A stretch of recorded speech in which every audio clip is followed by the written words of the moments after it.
Family واپس آ گئی، معاملات سیٹ ہو گئے، تو پھر وہ واپس گھریلو خاتون بن گئی۔ یہ بہت بڑی بات ہوتی ہے۔ میاں صاحب کے ساتھ بھی آپ کا ماشاء اللہ بہت اچھا ٹائم گزرا، آپ کے والد صاحب کے بہت اچھا ٹائم گزرا۔ میاں محمد نواز صاحب کے بارے میں کچھ بتائیں، کیسے واقعات جو آپ کو پتا ہو جو کیا ہے، کسی کو کیسے ملازموں کے ساتھ کیسے سفر کرتے تھے، آپ کے گھر میں کیسے ٹائم گزرتا تھا، گھر میں کیسے مصروفیت ہوتی تھی کے ساتھ، جب ضلع واقعی تھے اس کے بعد سے لے کے آئے؟ لیکن میاں صاحب کی تو ایک سمجھنے میں بھرپور اپنا ان کی کہانیاں ہیں۔ وہ مطلب کام کے وقت بھی ایسے ہی ہیں جیسے وہ گھر میں ہیں، اور وہ مطلب فیملی میں بھی بالکل ان کا جو ہے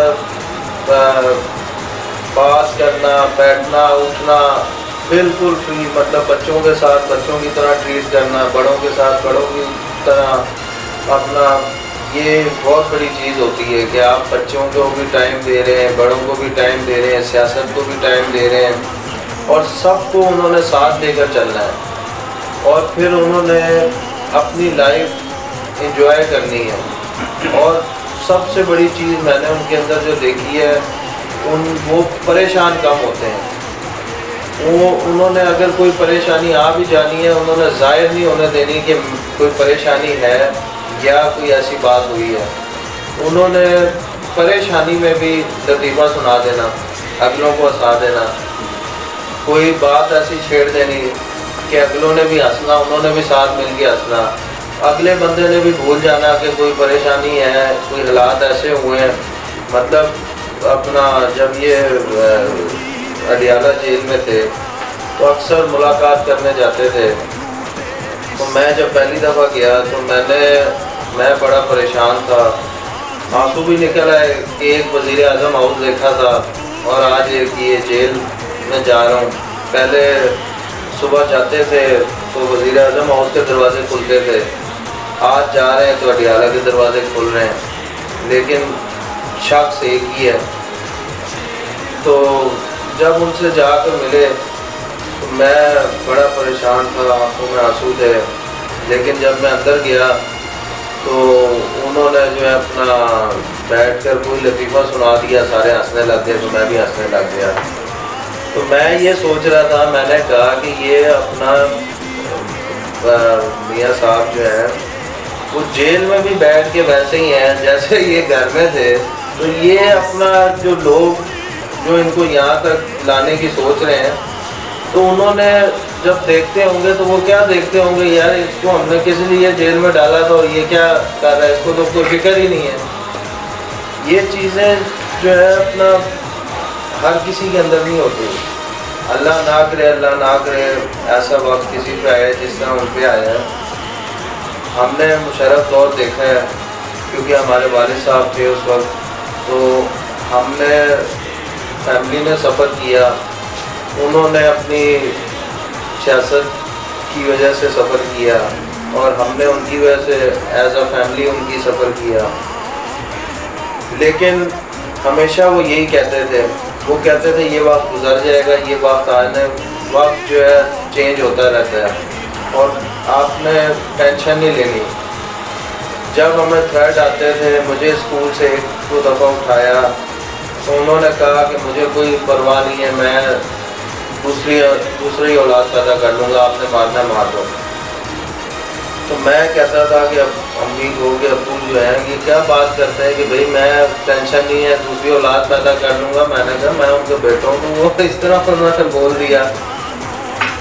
تو لیکن اس وقت یہ چیزیں بڑی عجیب سی لگتی تھی، آج خود کام کر رہے ہیں تو آج خود پتہ لگتا ہے کہ یہ چیزیں انسان کو فیس کرنی پڑتی ہیں، لیکن ہم نے تو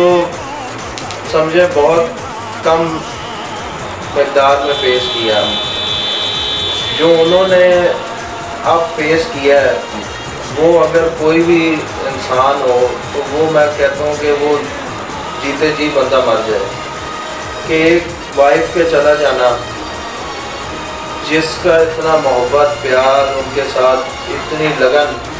اور ایک ایسا رشتہ ان کے ساتھ مضبوط، اور ان کا چلا جانا، اور اس کے بعد ہماری مسلمان جو اسلامی روایات ہیں اس میں بیٹی کو تو جی بہت بڑا مقام حاصل ہے نا. ایک مطلب آپ یہ دیکھیں آج کل